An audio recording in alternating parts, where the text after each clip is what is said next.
Assalamualaikum everyone, मैं फिश Batool is here from future career hub. I am your today's host and मेरे साथ मौजूद है आज मुकद्दस हमारी सीनियर काउंसलर। तो इनसे हम डिस्कस करने वाले हैं। आपसे जो है वो क्वेश्चन ये करना चाह रही हूँ कि हमारे जो पाकिस्तानी स्टूडेंट्स हैं वो क्यों स्टडी अब्रॉड को जो है वो इतनी इंपॉर्टेंस दे रही है, क्या उनको पाकिस्तान। सबसे पहले अगर हम बात करते हैं कि पाकिस्तानी स्टूडेंट के ही माइंड में अब्रॉड स्टडी का प्लान क्यों आता है, तो बहुत ही सिंपल सी बात है। दूसरा बच्चा अपना एमफिल जो मास्टर्स है वो अब्रॉड से लेके आ रहा है ना पाकिस्तान में अपनी डिग्री, तो ये दोनों चीजें बहुत मार्केट में मैटर करती हैं।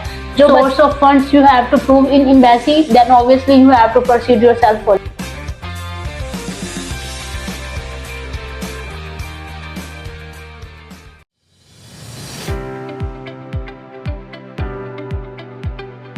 Assalamualaikum everyone, मैं फिश Batool is here from future career hub. I am your today's host and मेरे साथ मौजूद है आज मिस मुकद्दस हमारी सीनियर काउंसलर। तो इनसे हम डिस्कस करने वाले हैं स्टडी अब्रॉड के रेलेवेंट कुछ क्यूरीज जो स्टूडेंट्स की आती हैं हमें मोस्टली, तो उनको डिस्कस करेंगे आज के इस लाइव पॉडकास्ट में। मिस मुकद्दस, सबसे पहले मैं आपसे जो है वो क्वेश्चन ये करना चाह रही हूँ कि हमारे जो पाकिस्तानी स्टूडेंट्स हैं वो क्यों स्टडी अब्रॉड को जो है वो इतनी इंपॉर्टेंस दे रही है, क्या उनको पाकिस्तान में वो क्वालिफिकेशंस नहीं मिल रही।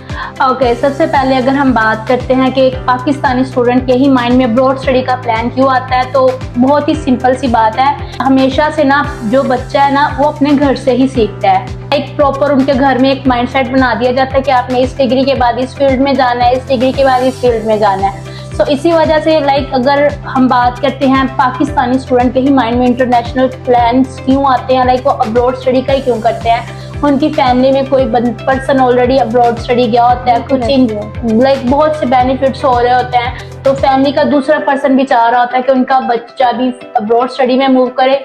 फर्स्टली हम पाकिस्तान की बात करें तो पाकिस्तान में सारा थ्योरेटिकल बेस्ड काम होता है, यहाँ पे प्रैक्टिकल वर्क कुछ भी नहीं होता। एंड सेकंड वन, हम बात करें डिग्री, एक बच्चा अगर पाकिस्तान में डिग्री कर रहा है एमफिल में, अगर दूसरा बच्चा अपना एमफिल जो मास्टर्स है वो अब्रॉड से लेके आ रहा है ना पाकिस्तान में अपनी डिग्री, तो ये दोनों चीजें बहुत मार्केट में मैटर करती हैं। जो बच्चा अब्रॉड से होगा उसके पास इंटरनेशनल एक्सपोजर होगा, मतलब उसने प्रैक्टिकल वर्किंग की होगी, उसने डिफरेंट इन्वायरमेंट की चीजें, डिफरेंट चीजें वे की होंगी।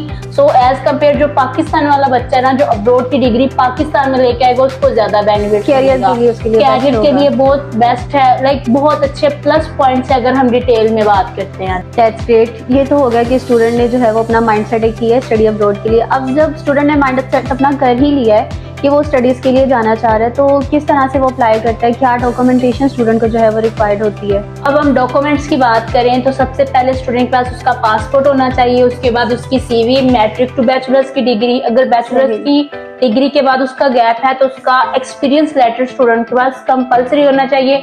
उसके बाद स्टूडेंट के पास उसका करेक्टर सर्टिफिकेट होना चाहिए, फिर लेटर ऑफ रिकमेंडेशन होनी चाहिए, MOI होना चाहिए, और लास्ट पे स्टूडेंट के पास उसका टेस्ट होना चाहिए।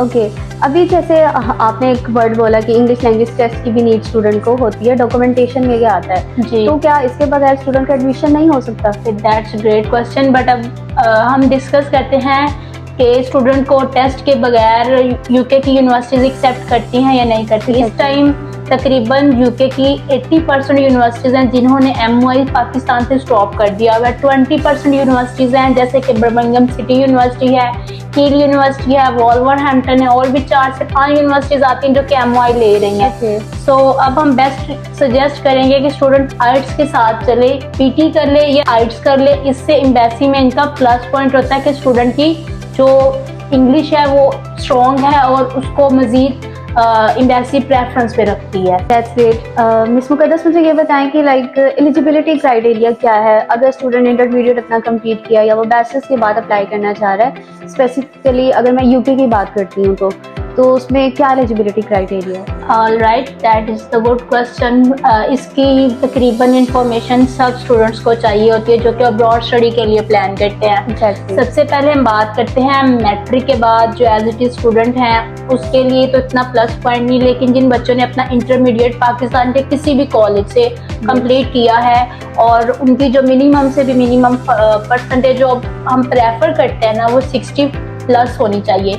लेकिन अगर स्टूडेंट की 50 भी है ना, तो यूके की कुछ यूनिवर्सिटीज़ हैं जैसे कि मिडलसेक्स यूनिवर्सिटी है, ट्रोहैम्पटन, लाइक 2 से 4 यूनिवर्सिटीज़ हैं जो कि 50% वाले स्टूडेंट का भी अकोमोडेट करते हैं, लेकिन उसमें फिर हम उनको श्योरिटी नहीं देंगे। तो इसलिए जो हम इंटरमीडिएट के बाद प्रेफरेंस देते हैं वो मिनिमम से भी मिनिमम 60 to 65% होनी चाहिए।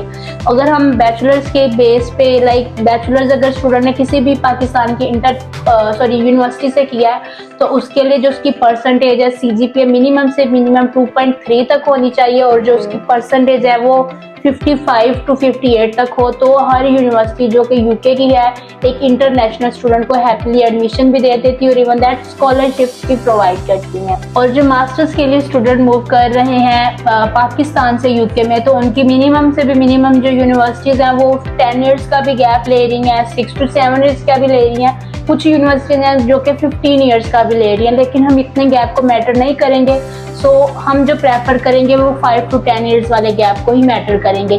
तो उसके लिए उनको अपनी रेलिवेंट फील्ड में एक्सपीरियंस लेटर लाजमी प्रोवाइड करना। लाइक कोई MBA उसने पाकिस्तान से किया है तो आगे वो इंटरनेशनल बिजनेस में जा रहा है, तो उसका जितना गैप होगा उसको very first day degree and से लेके ने 4 स्टार यूके में होने तक अपना एक्सपीरियंस लेटर प्रोवाइड करना पड़ेगा। लाइक कि वो उसका जो एक स्टडी गैप रहा है उसको कवर कर सकते हैं एक्सपीरियंस लेटर के साथ। ओके, जो हमारे स्टूडेंट्स जिनका कुछ स्टडी गैप है, लाइक इंटरमीडिएट के बाद है या फिर मास्टर्स के लिए जो स्टूडेंट जाना चाह रहा है, बैचलर्स में उसका स्टडी गैप है, तो कितना स्टडी गैप एक्सेप्टेबल है यूके में? ओके, फर्स्टली हम बात करते हैं जो यूके में यूनिवर्सिटीज़ है ना, वो मिनिमम से भी मिनिमम इंटरमीडिएट के बाद स्टूडेंट का 2 to 3 ईयर्स का गैप देखती हैं, लेकिन 2 से 4 यूनिवर्सिटीज़ हैं जो कि मिनिमम से भी मिनिमम 5 ईयर्स तक का भी गैप एक्सेप्ट करती हैं। अब जैसे कि यूके की करंट सिचुएशंस चल रही हैं, बहुत सारे स्टूडेंट्स की क्यूरीज आती है कि स्टूडेंट जो है वो यूके के लिए अगर जा रहा है तो काफ़ी रिस्ट्रिक्शंस जो है उसको देखनी पड़ रही है या वो उसके बारे में सुन रहा है। तो एक स्टूडेंट जब अप्लाई कर रहा है स्टडी अब्रॉड के लिए यूके में, तो ऐसी कौन सी वो 3 गलतियां आप मुझे बता दें कि स्टूडेंट जो है वो करता है जिसकी वजह से रिफ्यूजल्स को जो है वो फेस करना पड़ता है या वीज़ा में डिले आता है? ओके, मेनली हम बात करते हैं कि जब एक इंटरनेशनल स्टूडेंट अब्रॉड स्टडी का प्लान करता है तो वो ना 3 गलतियां सबसे बड़ी करता है। फर्स्टली वो सोचते हैं कि उनका जो प्रोसेसिंग टाइम है वो तकरीबन 1 से 1.5 मंथ के अंदर अंदर कंप्लीट हो जाता है। तो अभी ऐसा बिल्कुल भी नहीं है। अगर स्टूडेंट ने अपना अब्रॉड का प्लान करना है तो उसको जो अपना प्रोसेसिंग टाइम है 3 से 4 महीने पहले वो अपना प्रोसेस अप्लाई करे यूनिवर्सिटी में, अपना ऑफर लेटर ले, ऑफर लेटर आते ही वो अपना डिपॉजिट करे, देन वो प्रोसीड करे अपने कैश की तरफ। टाइमली जो है वो अपना टाइमली प्रोसेस करना चाहिए। फर्स्टली लेट प्रोसेस करते हैं। सेकंड वन, वो अपना इंग्लिश टेस्ट नहीं कर पाते या उनका गैप इतना होता है वो प्रॉपर उसको जस्टिफाई नहीं कर पाते, इसीलिए एम्बेसी उनको डिले करती है। एंड द थर्ड वन, उनके जो फाइनेंशियल डॉक्यूमेंट्स होते हैं, लाइक उसको जो फादर है वो उसका स्पॉन्सर कर रहा होता है, फिर जो सोर्स ऑफ फंडिंग है ये फंड्स कहाँ से आया। अगर स्टूडेंट टाइमली वीज़ा फाइलिंग करने से पहले ये चीज़ें क्लियर कर ले, साथ में एम्बेसी में अपलोड कर दे, तो एम्बेसी को ये क्वेश्चन अराइज करने का मौका ही नहीं मिलता। तो ये टाइमली चीज़ें करेगा तो ही वो अपना वीज़ा टाइमली सिक्योर करके ट्रैवल कर सकेगा। That's great.